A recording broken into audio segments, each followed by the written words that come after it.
to Bosco Campus Vision. Today we are discussing the subject Labour Law and Industry Relation of S5 BBA under Kerala University. And myself, Mary Netto, Assistant Professor from Department of Management, Don Bosco College, Kottayam.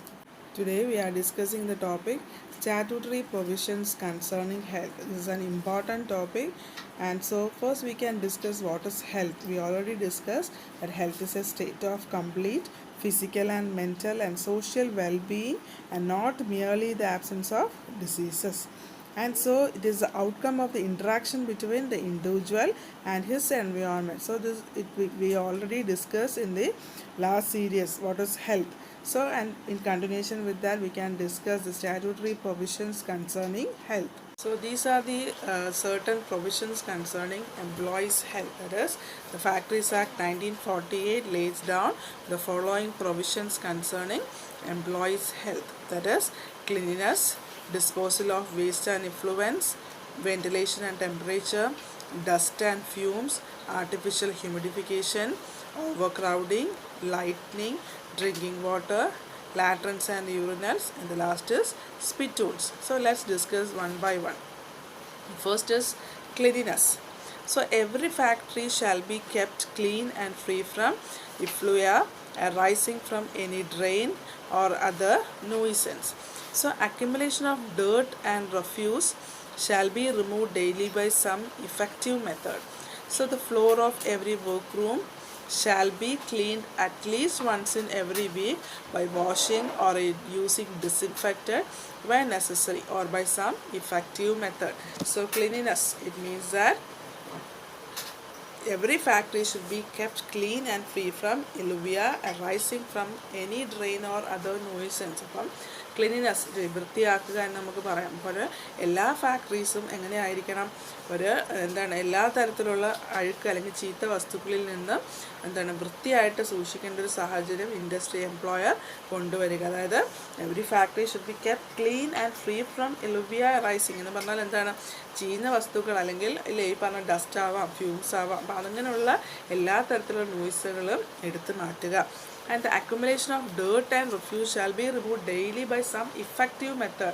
ഈ ഇൻഡസ്ട്രിയിലുള്ള ഒരു dirt ഇല്ലേ, പൊടിയാകാം അല്ലെങ്കിൽ അങ്ങനെ ഒരു ഡസ്റ്റൊക്കെ ആണെങ്കിൽ ഒരു effective method ഉപയോഗിച്ച് നമ്മൾ ഡെയിലി അത് ക്ലീൻ ചെയ്തിരിക്കണം.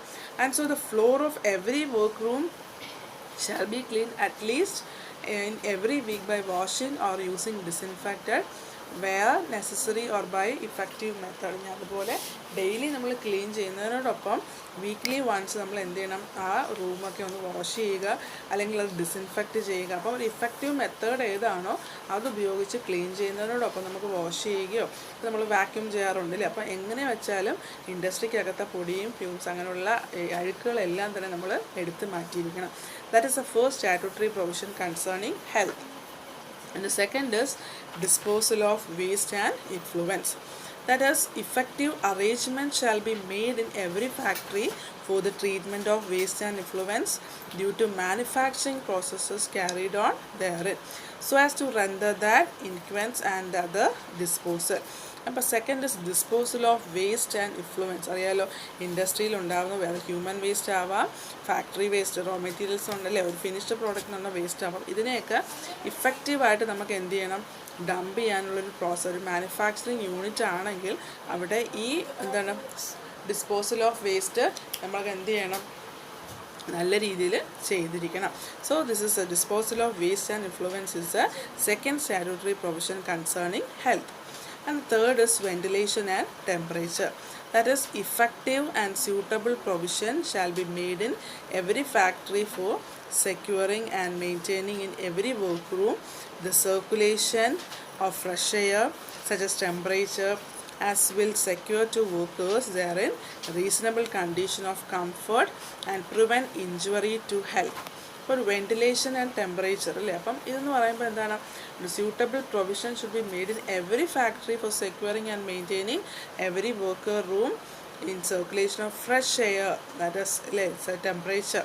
അപ്പോൾ ഒരു ventilation and temperature it is A third statutory provision concerning health എന്ന് പറയാം. അപ്പം ഒരു വർക്കറിൻ്റെ അല്ലെങ്കിൽ വർക്ക് ചെയ്യുന്ന എല്ലാ റൂംസും നല്ലപോലെ വെന്റിലേഷൻസ് നല്ല വെളിച്ചം അല്ലെങ്കിൽ നല്ല ഫ്രഷ് എയർ കയറത്തക്ക രീതിയിലും ടെമ്പറേച്ചർ അല്ലെങ്കിൽ ഹ്യൂമിഡിറ്റി ഒക്കെ ഒന്ന് കറക്റ്റായിട്ട് കിട്ടത്തക്ക രീതിയിലായിരിക്കണം. അല്ലെങ്കിൽ റീസണബിൾ കണ്ടീഷൻസ് ഒരു കംഫർട്ട് അനുസരിച്ച് ഓരോ വ്യക്തികളുടെയും അല്ലെങ്കിൽ ഇൻഡസ്ട്രിയുടെ കംഫർട്ട് അനുസരിച്ച് അല്ലെങ്കിൽ അവരുടെ ആരോഗ്യത്തെ മാനിക്കുന്ന രീതിയിലുള്ള വെന്റിലേഷൻ ആൻഡ് ടെമ്പറേച്ചർ അത് നമ്മൾ റെഡിയാക്കിയിരിക്കണം.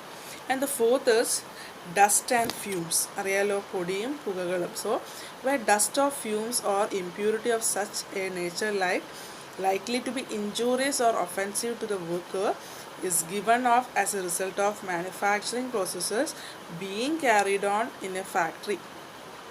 So effective measures shall be taken in the factory for the prevention of inhalation or accumulation of dust and fumes in the workrooms. അപ്പോൾ ഡസ്റ്റ് ആൻഡ് ഫ്യൂംസ് അറിയാലോ, പൊടികൾ നമ്മൾ നേരത്തെയും പഠിച്ചിട്ടുണ്ട്. അപ്പോൾ ഡസ്റ്റും ഫ്യൂംസും ഒക്കെ പ്രോപ്പറായിട്ട് എടുത്ത് കളയാനുള്ള, അപ്പോൾ ഡെയിലി നമ്മൾ ക്ലീൻ ചെയ്യുന്നതിനോടൊപ്പം വീക്ക്ലി വൺസ് നമ്മൾ എന്ത് ചെയ്യണം, അത് വാഷ് ചെയ്യുകയോ അത് വാക്യൂം ചെയ്യുകയോ ഡിസിൻഫെക്റ്റ് ചെയ്യുകയാണെങ്കിൽ ഈ ഡസ്റ്റും ഫ്യൂംസും ഒന്നും വന്ന് കുമിഞ്ഞു കൂടത്തില്ല. അപ്പോൾ ഇൻഡസ്ട്രിയൽ സെക്ടർ നോക്കുകയാണെങ്കിൽ ഇങ്ങനെയാണ് പ്രിവെൻഷൻ ഓഫ് ഇൻഹലേഷൻ. അല്ലെങ്കിൽ നമ്മൾ പറഞ്ഞു ചില കേസുകളിലൊക്കെ ആസ്മ അല്ലെങ്കിൽ അങ്ങനെയുള്ള ഹാർട്ട് ഡിസീസസ് ഒക്കെ വരുന്നത് ഇങ്ങനെയുള്ള ഫ്യൂംസൊക്കെ നമ്മൾ കുറേശ്ശെ ഇൻഹെയിൽ ചെയ്ത് വരുമ്പോഴാണ് അത് അറ്റ് ലാസ്റ്റ് ക്യാൻസറസോ അല്ലെങ്കിൽ ഹാർട്ട് ഡിസീസസോ ക്രോണിക് ആസ്മയൊക്കെ ആയിട്ട് മാറുന്നത്. അപ്പോൾ നമ്മൾ തുടക്കത്തിൽ തന്നെ എന്ത് ചെയ്യണം, ഈ ഡസ്റ്റും ഫ്യൂംസും ഒക്കെ കുറയ്ക്കാനായിട്ട് അല്ലെങ്കിൽ ഇൻഡസ്ട്രി ആ ഇമ്പ്യൂരിറ്റീസിനെ എല്ലാം എടുത്ത് കളയാനൊരു ഇഫക്റ്റീവ് മെത്തേഡ് കണ്ടുപിടിക്കുക. So fourth one, dust and fume is the statutory provision concerning health. And the fifth is artificial humidification. So in every factory in which the humidity of the air is artificially increased, so the water used for the purpose shall be taken from the public supply or other sources of drinking water shall be effectively purified before it is to be used. അല്ലേ, ഇപ്പോൾ artificial humidification അല്ലേ, ഇപ്പോൾ എല്ലാ ഫാക്ടറീസിലും നമുക്കറിയാം air humidity അല്ലെങ്കിൽ inhalation എക്സോസ്റ്റിക് ഫാനൊക്കെ വെച്ചുകൊണ്ട് നമ്മൾ എന്ത് ചെയ്യണം, നല്ല ഫ്രഷ് എയറിനെ അകത്തേക്ക് എടുക്കുക, അകത്തു നിന്നുള്ള ബാഡ് എയറിനെ നമ്മൾ പുറത്തേക്ക് വെക്കുക. അപ്പോൾ അങ്ങനെയൊക്കെയുള്ള ആർട്ടിഫിഷ്യൽ ഹ്യൂമിഡിഫിക്കേഷൻസ് തന്നെ ചെയ്യുന്നുണ്ട്. അപ്പോൾ അതുപോലെ തന്നെ എന്താണ് ഡ്രിങ്കിങ് വാട്ടറിൻ്റെ കേസിൽ നമ്മൾ എന്ത് ചെയ്യണം, പ്യൂരിഫൈ ചെയ്ത് വേണം നമ്മൾ എന്ത് ചെയ്യാൻ, എംപ്ലോയീസിന് വെള്ളം കൊടുക്കാൻ അല്ലേ. അപ്പോൾ അത് വാട്ടർ യൂസ് ഫോർ ദിസ്, അപ്പോൾ ഒരു ആർട്ടിഫിഷ്യൽ ഹ്യൂമിഡിഫിക്കേഷന് വേണ്ടി നമ്മൾ വെള്ളം എടുക്കുകയാണെങ്കിൽ the water use for the purpose shall be taken for the public supply and so other sources of drinking water shall be effectively purified. അപ്പം നമ്മൾ ഹ്യൂമിഡിഫിക്കേഷൻ എടുക്കുന്നത് വേറെ, ഈ ഡ്രിങ്കിങ് വാട്ടർ പർപ്പസിന് വേണ്ടിയാണ് എടുക്കുന്നതെങ്കിൽ അത് നമ്മൾ എന്ത് ചെയ്യണം, നല്ലപോലെ പ്യൂരിഫൈ ചെയ്തതിന് ശേഷം മാത്രം എംപ്ലോയീസിന് കൊടുക്കുക. So the fifth statutory provision concerning health is artificial humidification. And the next is overcrowding. So there shall be every workroom of a factory at least 9.9 cubic meter for the factory existing before this act or 14.2 cubic meter for factory built after this act. And so 14.2 cubic meters of factory built act space of every worker. ഒരു നമ്മൾ ആ ആക്ടിൽ 14.2 അല്ലെങ്കിൽ 13.2 നിങ്ങൾ ശ്രദ്ധിക്കേണ്ട. Over crowding എന്ന് പറഞ്ഞാൽ എന്താണ്, ഒരു പരിധിക്കപ്പുറം ആൾക്കാരുടെ ഒരു ആൾക്കൂട്ടം, ഒരു ഹാള്. ഇപ്പോൾ നമ്മളൊരു ഫാക്ടറി ഏരിയ എടുക്കുകയാണെങ്കിൽ ഒരു എക്സിക്യൂട്ടീവ് പോസ്റ്റിലേക്ക് ഇരിക്കുന്ന വ്യക്തികളാണെങ്കിൽ ഒരു ഹാൾ എടുത്തു കഴിഞ്ഞാൽ അവിടെ ഇത്ര സ്പേസിനകത്ത് മേശയും കസേരയിട്ട് ഇത്ര ആൾക്കാർക്ക് ഇരിക്കാൻ പാടില്ല, ഓവർ ക്രൗഡിങ് പാടില്ല. അപ്പോൾ ഓവർ ക്രൗഡിങ് ഉണ്ടെങ്കിൽ അത് അവിടെ എന്തുണ്ടാകും, ഈ കമ്മ്യൂണിക്കബിൾ ഡിസീസസ് ഒക്കെ ഉണ്ടാകുകയും അല്ലെങ്കിൽ അല്ലാതുള്ള ഡിസീസസ് പെട്ടെന്ന് സ്പ്രെഡ്. അപ്പം ഈ ഓവർ ക്രൗഡിങ് വരുമ്പോൾ എന്താണ്, ആ വർക്ക് ലോഡിലെ അവരുടെ ഫയലുകളും ടേബിളിൽ തന്നെ എല്ലാം ഇങ്ങനെ കുഞ്ഞുകൂടുകയും അത് അവരുടെ എഫിഷ്യൻസിയെ തന്നെ ബാധിക്കുന്നു. സോ ഓവർ ക്രൗഡിങ് എല്ലാ ഫാക്ടറിയിലും എന്താണ്, ഇത്ര സ്പേസ് മീറ്റർ, ഒരു ഫാക്ടറി ഒരു ഇതിനകത്ത് ഇത്ര സ്പേസ് കഴിഞ്ഞ് മാത്രമേ അടുത്ത മെഷീനറി വെക്കാവൂ, അങ്ങനെയൊക്കെയുള്ള കണ്ടീഷൻസ് ഉണ്ട്, ഫാക്ടറീസ് ആക്ടിൽ തന്നെ പറയുന്നുണ്ട്. അപ്പം ഓവർ ക്രൗഡിങ് നമുക്ക് ഒഴിവാക്കാം. So the sixth statutory provision concerning health is over crowding. And the next is seventh one, lightning. So in every part of a factory where workers are working or passing there shall be provided and maintained sufficient and suitable lighting, or natural or artificial or both. Or glide windows and skylights should be lighted, shall be kept clean and free from obstructions. or effective provision shall be made to prevent glaze and the formation of shadows. For lightning, the proper lighting facilities, that is, every part of the factory where workers are working or passing, there shall be provided and maintained sufficient and suitable lighting, that is natural or artificial or both. അപ്പം എല്ലാ ഇൻഡസ്ട്രിയിലും എന്താണ് നല്ലൊരു lightning facility, അത് artificial ആവാം natural. അപ്പം natural എന്ന് പറഞ്ഞാൽ അത്യാവശ്യം വിൻഡോസോ അല്ലെങ്കിൽ നല്ല വെട്ടം കയറുന്ന അല്ലേ ഫെസിലിറ്റീസൊക്കെ ഉണ്ട്. അപ്പോൾ ആർട്ടിഫിഷ്യൽ എന്ന് പറയുമ്പോൾ നമുക്ക് അതിനനുസരിച്ചുള്ള ലൈറ്റ്നിങ്സ് ഉണ്ടാവണം. അപ്പോൾ ഒന്നീ ഇത് രണ്ടും നമുക്ക് ഉപയോഗിക്കാം. അല്ലെങ്കിൽ ഗ്ലാഡഡ് വിൻഡോസ്, അല്ലെങ്കിൽ ഗ്ലാസ് ഇങ്ങനെ ചില്ല് തുറന്ന് വയ്ക്കുന്ന രീതിയിലുള്ള ഗ്ലാഡസ് വിൻഡോസ് ആകാം. And so the sky lighting നേരിട്ട് ഇല്ല ആകാശത്ത്, ഇപ്പം നമുക്ക് തന്നെ അറിയാം റൂഫിലൊക്കെ ഗ്ലാസ് വർക്കൊക്കെ ആണെന്നുണ്ടെങ്കിൽ ഓട്ടോമാറ്റിക്കലി എപ്പോഴും നല്ല വെളിച്ചമായിരിക്കും. അപ്പോൾ അങ്ങനെയൊക്കെ ഫ്രീ ഫ്രം. അപ്പം ഇനി ഇങ്ങനെയുള്ള ഗ്ലാഡ്സൊക്കെ വെച്ച് കഴിഞ്ഞാൽ അതിന് എപ്പോഴും എന്താണ് ക്ലീനായിട്ട് സൂക്ഷിക്കും. ഡസ്റ്റും ഫ്യൂംസൊന്നും ഇരുന്ന് അത് അതിലെ അറിയാലോ വെള്ള കളറിൽ ഇരിക്കുന്ന സാധനം കുറച്ച് കഴിയുമ്പോൾ കറുപ്പ് കളറിലാകും. അപ്പോൾ അങ്ങനെ വരുമ്പം ഇരുട്ടായി മാറുന്ന ഒരു സിറ്റുവേഷൻ. അപ്പം അങ്ങനെ വരാതെ നമ്മൾ എന്ത് ചെയ്യുന്നത് എപ്പോഴും ക്ലീനായിട്ട് വെക്കുക. So lightning means that provided and maintain sufficient and suitable lighting, that is natural or artificial or both. So the seventh statutory provision concerning health is lighting. Next is drinking water.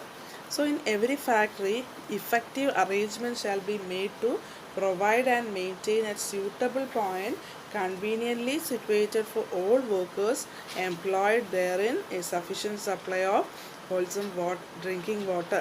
For drinking water facility, നമുക്ക് എല്ലാവർക്കും അറിയാം എല്ലാ factories every factory effective arrangement should be made to provide and maintain at suitable point conveniently situated for all workers employed there is sufficient supply of drinking water. അപ്പോൾ അറിയാലോ employees ഇൻഡസ്ട്രിയിലുള്ള എല്ലാ എംപ്ലോയീസിനും ഒരുപോലെ convenient ആയിട്ട് ഉപയോഗിക്കാൻ പാകത്തിന് ഏതെങ്കിലും ഒരു ഏരിയയിൽ നമ്മൾ എന്ത് ചെയ്യണം ഡ്രിങ്കിങ് വാട്ടർ ഫെസിലിറ്റി പ്രൊവൈഡ് ചെയ്തിരിക്കണം. അപ്പം ഏത് സെക്ഷനിൽ വർക്ക് ചെയ്യുന്നവർക്കാണെങ്കിലും കൺവീനിയൻ്റ് ആയിട്ട് അത് എടുക്കാനും അത് ആവശ്യത്തിന് ഉപയോഗിക്കാനും സാധിക്കും. So the 8th point of statutory provision regarding health is drinking water. And the 9th is latrines and urinals. So here also in every factory sufficient latrine and urinal accommodation for prescribed time shall be provided conveniently situated and accessible to workers at the time while they are at the factory, and separated enclosed accommodation shall be provided for male and female workers, and also such accommodation shall be adequately lighted and ventilated, and also it shall be maintained in a clean and sanitary condition at all times. So urines and latrines അറിയാം sufficient urinal latrines for prescribed types, that will be males and females separately. അപ്പം അറിയാലോ മെയിൽസിനും ഫീമെയിൽസിലും separate ആയിട്ട് നമുക്ക് എന്തുണ്ടാവണം എല്ലാ ഇൻഡസ്ട്രിയിലും ലാറ്ററൽസും യൂറിനൽസും ഉണ്ടാവണം. And it has A sufficient lightning and അല്ലെ അവിടെ ഇരുട്ട് മൂടിയതായിരിക്കും, അത്യാവശ്യം വെട്ടവും വെളിച്ചവും ഒക്കെ ഉണ്ടാവണം. എൻക്ലോസ് ചെയ്ത് അവിടെയും എന്താണ് നമ്മൾ ക്ലീൻ ആയിരിക്കണം എപ്പോഴും. ഇങ്ങനെയുള്ള ഏരിയ എന്ന് പറയുമ്പോൾ എന്താണ് ഒരു കമ്മ്യൂണിക്കബിൾ ഡിസീസസൊക്കെ ഒരുപാട് വരാൻ സാധ്യതയുള്ള ഏരിയ ആയതുകൊണ്ട് അതെപ്പോഴും ക്ലീൻ ആൻഡ് സാനിറ്ററി. അപ്പോൾ എല്ലാ സമയത്തും തന്നെ എന്താണ് മറ്റേത് നമ്മൾ പറഞ്ഞു വീക്ക്ലി വൺസെങ്കിലും വാഷ് ചെയ്യണമെന്ന് പറയുമ്പോൾ ഇവിടെ നമ്മൾ ഏത് സമയത്തും എന്താണ് ഇത് ക്ലീൻ ആയിരിക്കണം, സാനിറ്റൈസ് ചെയ്തിരിക്കണം. So urals and latrines means that in every factory sufficient latrine and urinal accommodation for a prescribed type shall be provided conveniently situated and accessible to workers at the time while they are in the factory. അപ്പോൾ അതാണ് അവിടെ ശ്രദ്ധിക്കേണ്ടത് അല്ലേ. അവർ ഫാക്ടറിയിലായിരിക്കുന്ന സമയത്ത് അവർക്ക് convenient ആയിട്ട് ഉപയോഗിക്കാൻ പറ്റുന്ന സ്ഥലത്തായിരിക്കണം. അതായത് ഒത്തിരി ആൾക്കാർ കൂടുന്നിടത്തൊന്നും ഒരിക്കലും നമ്മൾ ടോയ്ലറ്റ്സ് കൊണ്ട് വയ്ക്കത്തില്ല എന്ന് പറഞ്ഞാൽ ഇപ്പോൾ സ്ത്രീകളൊക്കെ ഉണ്ടെങ്കിൽ അതൊരു സ്പെഷ്യൽ കോർണറിലായിരിക്കണം. എന്ന് വെച്ചാൽ എന്താണ് ആൾക്കാർ കൂടുന്നിടത്താകുമ്പോൾ ഒരിക്കലും സ്ത്രീകൾക്ക് അതിന് മുന്നിലൂടെ പോകാനൊക്കെ ഒരു മടിയാണ്. അപ്പോൾ നമ്മൾ എന്ത് ചെയ്യണം ഇങ്ങനെയുള്ള സ്ഥലങ്ങളിൽ കൺവീനിയൻ്റ് ആയിട്ട് എല്ലാവർക്കും ഫീസിബിളായിട്ട് ഉപയോഗിക്കാൻ പറ്റുന്ന ഒരു കൺവീനിയൻ്റ് ആയിട്ടുള്ള സ്ഥലത്തായിരിക്കണം ലാറ്ററൽസും യൂറിനൽസും വെക്കേണ്ടത്. ഇനി അത് എങ്ങനെ ആയിരിക്കണം സെപ്പറേറ്റ് മെയിൽസിനും ഫീമെയിൽസിനും സെപ്പറേറ്റ് ആയിരിക്കണം. അവിടെ ലൈറ്റ്നിങ് വെന്റിലേഷൻ ഉണ്ടാവണം. പിന്നെ പ്രോപ്പറായിട്ട് ക്ലീൻ ചെയ്ത് സാനിറ്റൈസ് ചെയ്തിരിക്കണം. Clear with the point. And the last is spittoons. That is, every factory there shall be provided a sufficient number of spittoon at a convenient places, and they shall be maintained in a clean and hygienic condition. അപ്പോൾ സ്പിറ്റൂൺസ് എന്ന് പറഞ്ഞാൽ എന്താണ് തുപ്പാനുള്ള പാത്രം. നമ്മൾ കോളാമ്പി അല്ല അവിടെ ഉദ്ദേശിക്കുന്നത്, പകരം എന്താണ് വലിയ ഈ ഡസ്റ്റ്ബിൻ, നമ്മൾ ഈ കങ്കാരുവിൻ്റെ ഡസ്റ്റ്ബിനൊക്കെ വെച്ചേക്കുന്ന പോലെ തന്നെ വലിയ ഒരു കങ്കാരു പോലെ ഡസ്റ്റ്ബിൻ പോലെ സാധനമില്ല, തുപ്പാനായിട്ടാണ്. അപ്പോൾ സ്പിറ്റ് ഹിയർ എന്നൊക്കെ നിങ്ങൾ ശ്രദ്ധിച്ചാൽ മതി. ചില ഇൻഡസ്ട്രിയിലും ഹോസ്പിറ്റൽസൊക്കെ ചെല്ലുമ്പം ഗാർഡൻ്റെ സൈഡിലൊക്കെ ഇങ്ങനെ വെച്ചേക്കും സ്പിറ്റ് ഹിയർ എന്ന് പറഞ്ഞാൽ, അതായത് വേറെ എവിടെയും നിങ്ങൾ തുപ്പാതെ ഈ സ്പിറ്റൂൾസിനകത്ത് വേണം തുപ്പാൻ. അപ്പോൾ അവിടെയൊക്കെ സംഭവിച്ചിരിക്കുന്നതിന് ഉദ്ദേശം എന്താണ്, അത് സഫിഷ്യൻറ്റ് നമ്പർ ഉണ്ട്, അതായത് കൺവീനിയൻ്റ് ആയിട്ടുള്ള ആൾക്കാർ നടന്നു പോകുന്ന വഴികളിലെല്ലാം തന്നെ കൺവീനിയൻ്റ് ആയിട്ട് ഇത് സ്ഥാപിച്ചിരിക്കും. അപ്പം ഉപയോഗിക്കേണ്ടവർ എന്ത് ചെയ്യണം, സ്പിറ്റ് തുപ്പണമെങ്കിൽ അതിലേക്ക് വേണം നമ്മൾ തുപ്പാൻ, അതായത് പോകുന്ന വഴികളിലൊന്നും അത് ചെയ്യരുത്. അപ്പം ഈ പാത്രങ്ങളും അല്ലെങ്കിൽ ഈ സ്പിറ്റൂൾസ് എന്ത് ചെയ്യണം, ക്ലീനായിട്ടും ഹൈജീനായിട്ടും നല്ലപോലെ സൂക്ഷിക്കുക. അല്ലെങ്കിൽ എന്താണ്, അവിടെയും ഈ ഡിസീസസ് ഉണ്ടാകാനുള്ള സാധ്യത കൂടുതലായിരിക്കും. So these are the some of the statutory provisions concerning health. Clear with this point? So today we discussed the statutory provisions concerning health. That is, we discussed the 10 statutory provisions. That is, cleanliness, disposal of waste and effluent, ventilation and temperature, dust and fume, artificial humidification, overcrowding, lightning, drinking water, laterals and urinals, and the last is spittoons. So clear with the point, and this is an important, very important topic, and so you must prepare well and study well. This is the end of today's section. Prepare well. Thank you.